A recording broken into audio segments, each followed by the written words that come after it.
एक लड़की, दो प्रेमी, जलन, धोखा और फिर 900 किलोमीटर दूर से बुलाकर की गई एक खौफनाक हत्या।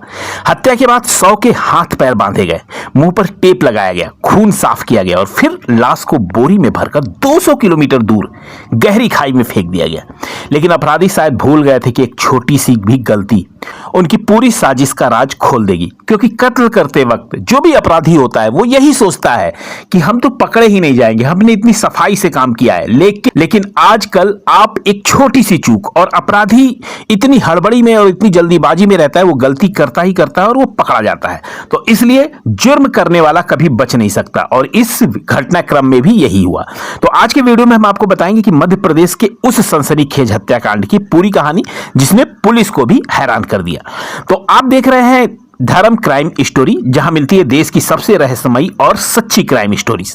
तो मध्य प्रदेश के रायसेन जिले की बाड़ी थाना क्षेत्र, वहां स्थित नागिन मोड़ जो है, वहां सिरवासा ब्रिज के नीचे एक फॉरेस्ट गार्ड जो अपना डेली रूटीन की वजह से वहां पे चेक कर रहा था, और जंगल के किनारे, तो वहां पे गार्ड की नजर एक संदिग्ध बोरी पे पड़ती है, और बोरी करीब 40 फीट नीचे गहरी खाई में पड़ी थी। तो उसको देखकर उसके मन में शंका हुआ और उसने सोचा कि ये बोरी यहाँ पे अचानक से कैसे पड़ी है। उसने पुलिस को फोन किया और पुलिस जो है मौके पे पहुंचती है, और जब पहुंचती है तो उसकी बोरी को खोला जाता है। तो अंदर का दृश्य देखकर सारे पुलिस वाले सन्न रह जाते हैं। बोरी के अंदर एक युवक का सड़ा गला सौ पड़ा था, हाथ पैर बंधे हुए थे, मुंह पर टेप था और शरीर बुरी तरह खराब हालत में था। पहली नजर में पहचान करना लगभग नामुमकिन था, लेकिन पुलिस को वहां एक बैग में मिला जिसमें जूते, कंघी और एक बच्चे की कॉपी रखी हुई थी। तब किसी ने नहीं सोचा था कि यही कॉपी उस ब्लाइंड मर्डर केस की सबसे बड़ी गवाह बनेगी। बोरी के अंदर एक युवक का सड़ा गला सौ पड़ा हुआ था, जो देखने में लग रहा था कि काफी दिनों से ये जो है हत्या करके ये फेंकी गई है। और जब बोरी खोली जाती है तो उसके हाथ पैर जो है वो बंधे हुए होते हैं, और मुंह पर टेप चिपका हुआ होता है, और शरीर बुरी तरह बहुत ही खराब हालत में था, और बहुत ही बदबू आ रही थी उसके शरीर से। और उस लाश को देखकर पहली नजर में पहचान करना लगभग बहुत ही नामुमकिन था। लेकिन पुलिस को वहां एक बैग भी मिलता है जिसमें जूते रखे होते हैं, कंघी रखी होती है और एक बच्चे की कॉपी रखी होती है। तब किसी ने नहीं सोचा था कि यही कॉपी इस ब्लाइंड मर्डर केस की सबसे बड़ी गवाह बनेगी। तब किसी ने नहीं सोचा था कि यही कॉपी इस पूरे ब्लाइंड मर्डर केस की सबसे बड़ी गवाह बनेगी। जांच शुरू होती है। धीरे धीरे पुलिस ने 100 की पहचान राजस्थान के भीलवाड़ा निवासी 32 वर्षीय वीरू उर्फ पप्पू जाट के रूप में की। अब सवाल यह था कि राजस्थान का रहने वाला युवक मध्य प्रदेश की खाई में कैसे पहुंचा, और उसकी इतनी बेरहमी से हत्या क्यों की गई। इसी सवाल ने पुलिस को एक ऐसे प्रेम जाल तक पहुंचा दिया जिसमें रिश्ते, धोखा और जलन सब शामिल था। मध्य प्रदेश के नरसिंहपुर जिले की रहने वाली रीना किरार को सोशल मीडिया पर रील बनाने और फोटो पोस्ट करने का काफी शौक था। करीब 3 साल पहले वीरू जाट ने उसकी तस्वीरों पर लाइक और कमेंट करना शुरू किया। धीरे धीरे दोनों की बातचीत बढ़ती है। फेसबुक और इंस्टाग्राम की चैट फोन कॉल्स में बदलती है, और फिर यह रिश्ता प्यार में बदल जाता है। वीरू कई बार राजस्थान से मध्य प्रदेश जाकर रीना से मिलने भी आता था। लेकिन कहानी में एक और किरदार था, अरुण पटेल। अरुण रीना का बचपन का प्रेमी था, और रिश्ते में उसका मौसी का लड़का भी बताया जा रहा है। पुलिस के मुताबिक अरुण रीना और उसके परिवार का खर्च चलाता था। उसने रीना को महंगी SUV और सोने के जेवर तक दिलाए थे। लेकिन जैसे जैसे वीरू का रीना के घर आना जाना बढ़ा, वैसे वैसे अरुण के अंदर जलन बढ़ती गई।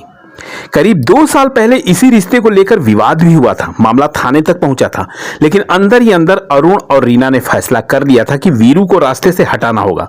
फिर बनाई गई एक खतरनाक योजना, क्योंकि रीना भी अब नहीं चाहती थी कि वीरू जो है उससे मिलने आए या उससे किसी प्रकार का संबंध रखे। लेकिन वीरू जो है वो नहीं मानने वाला था, वो ब्लैकमेल कर रहा था। तो इसको देखते हुए अरुण और रीना दोनों ने फैसला लिया कि वीरू को अब रास्ते से हटाना होगा। फिर बनाई जाती है एक खतरनाक योजना। 29 अप्रैल 2026 को रीना ने वीरू को मिलने के बहाने नरसिंहपुर बुलाया। वीरू को क्या पता था कि जिस लड़की से मिलने वह 900 किलोमीटर दूर से आया है, वही उसकी मौत वहां उसका इंतजार कर रही है। जब वीरू घर पहुंचा तो वहां पहले से अरुण पटेल और हरनाम किरार मौजूद थे, और जैसे ही वीरू अंदर आया, तीनों ने मिलकर बेसबॉल बैट से उस पर हमला कर दिया। सिर पे लगातार कई वार किए गए। वीरू ने बचने की कोशिश की, लेकिन कुछ ही देर में उसकी मौत हो गई। हत्या के बाद आरोपियों ने घर में फैला हुआ खून साफ किया, फिर शव के हाथ पैर बांधे गए, मुंह पर टेप लगाया गया। इसके बाद शव को छोटा दिखाने के लिए दबाकर बोरी में पैक किया गया। फिर शव को XUV 700 की डिग्गी में डाला गया और करीब 200 किलोमीटर का सफर तय करके आरोपी रायसेन जिले पहुंचते हैं और नागिन मोड़ सिरवारा ब्रिज से शव को गहरी खाई में फेंक दिया जाता है ताकि पुलिस को लगे कि मामला किसी दूसरे जिले का है और जांच में भटक जाए। लेकिन अपराधी एक बहुत बड़ी गलती कर चुके थे। घटना स्थल पर मिली बच्चे की कॉपी, पुलिस ने उसकी लिखावट को ध्यान से जांचा तो कॉपी में एक शिक्षक की लिखावट थी। बस यहीं से पुलिस की पहली दिशा मिली। लिखावट के आधार पर पुलिस साई खेड़ा क्षेत्र तक पहुंची और कई दिनों की मेहनत के बाद उस घर की पहचान हुई जहां यह कॉपी इस्तेमाल होती थी। लेकिन जब पुलिस वहां पहुंची तो वो घर बंद मिला। अब शक यकीन में बदल चुका था। पुलिस ने मुखबिर तंत्र सक्रिय किया और आखिरकार उज्जैन से रीना किरार, अरुण पटेल और हरनाम किरार को हिरासत में ले लिया गया। शुरुआत में तीनों लगातार पुलिस को गुमराह करते रहे, लेकिन मनोवैज्ञानिक तरीके से पूछताछ करने पे तीनों टूट गए और उन्होंने पूरी साजिश कबूल कर ली। पुलिस के मुताबिक प्रेम संबंधों में जलन और बदले की भावना ने इस हत्या को जन्म दिया। सोशल मीडिया से शुरू हुई एक प्रेम कहानी खून और धोखे की कहानी बन गई। जिस प्यार में भरोसा होना चाहिए था वही जलन और लालच ने एक ऐसी जिंदगी खत्म कर दी। लेकिन इस कहानी की सबसे बड़ी हैरान करने वाली बात यह रही कि एक छोटी सी कॉपी कातिलों तक पुलिस को पहुंचा गई। आप इस पूरे मामले पे क्या सोचते हैं? क्या सोशल मीडिया वाले रिश्ते में भरोसा कम होता जा रहा है? अपनी राय कमेंट में जरूर बताएं। वीडियो पसंद आई हो तो लाइक करें, शेयर करें और ऐसी ही सच्ची क्राइम स्टोरी के लिए चैनल को सब्सक्राइब जरूर करें। धन्यवाद। जय हिंद।